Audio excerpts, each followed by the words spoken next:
This is Joel Leonard again for another edition of Skill TV. I was just interviewed by Ted Natt, an editor for a business journal. And as we were talking, we realized that, he has some interesting perspectives to share. And really one of the perspectives is the fact that he doesn't really know about what's going on in the maintenance industry and the engineering function and the maintenance crisis. And I want to talk more about why the media does not know as a whole about these issues. So he offered a few minutes here to share with us his perspective. Ted, thank you. Thank you, Joel, for the opportunity to be with you here today. And tell us, before I talked to you, you didn't even know that there was a maintenance crisis, right? I had no idea, and we talked probably the early part of this year, and here it is at the end of the year. I'm finally getting back to you, just because it's probably part of the media bias. It's not a sexy issue. It's not something that'll sell newspapers or improve your ratings on TV or the radio. So given today's society, it just doesn't resonate. But given what I do in publishing a 10-county regional business newspaper, this is an issue that's probably important to a lot of my readers, and they probably don't know about it either. So that's why I came here today to speak with you and interview you first. Well, I appreciate it. Yeah, I'm sure that they know it, but they don't necessarily know the ramifications and the depth of it. They probably see that it's very difficult to find qualified workers. It's very difficult to get electricians and pipe fitters and plumbers that they need. And also, some of their contractors may not be able to fill their jobs and assignments, but they might not necessarily know that that's the way it is across the world or across the United States. Well, I know this for a fact. In the Sandhills region of North Carolina, you can find hourly workers a dime a dozen, but finding quality professionals and those people you're talking about with those special skills for the vocational and the maintenance field, they're hard to find.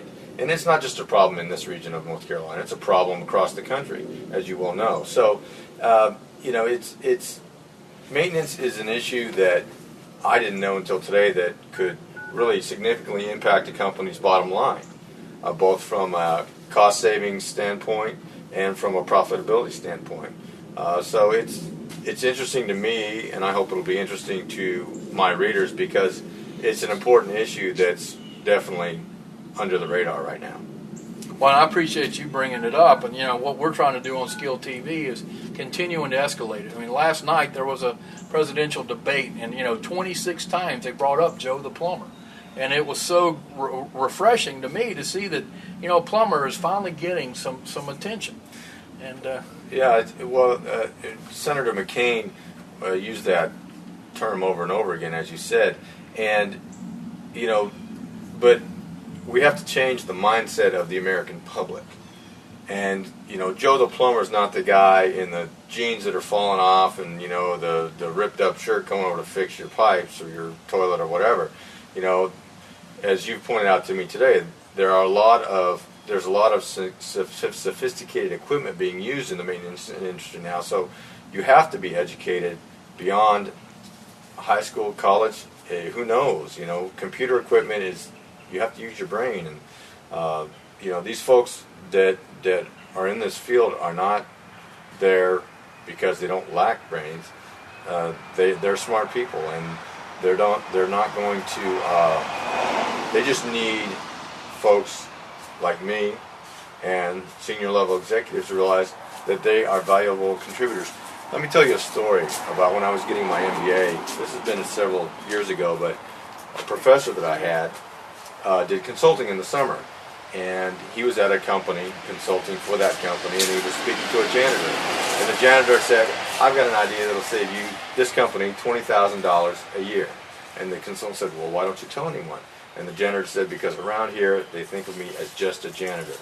So here's a gap between an employee who can save the company $20,000 a year and his lack of desire to approach upper level management. And he'll get slapped down. Right, and on the flip side, upper level management has no idea, because maybe they look down their nose at this employee, that here's somebody who could save us money. So we've got to break those boxes that we put people in those categories and stereotypes. Exactly, and there's a myriad of issues in this crisis that need to be addressed, and hopefully what we're doing here today will be a small step in moving forward.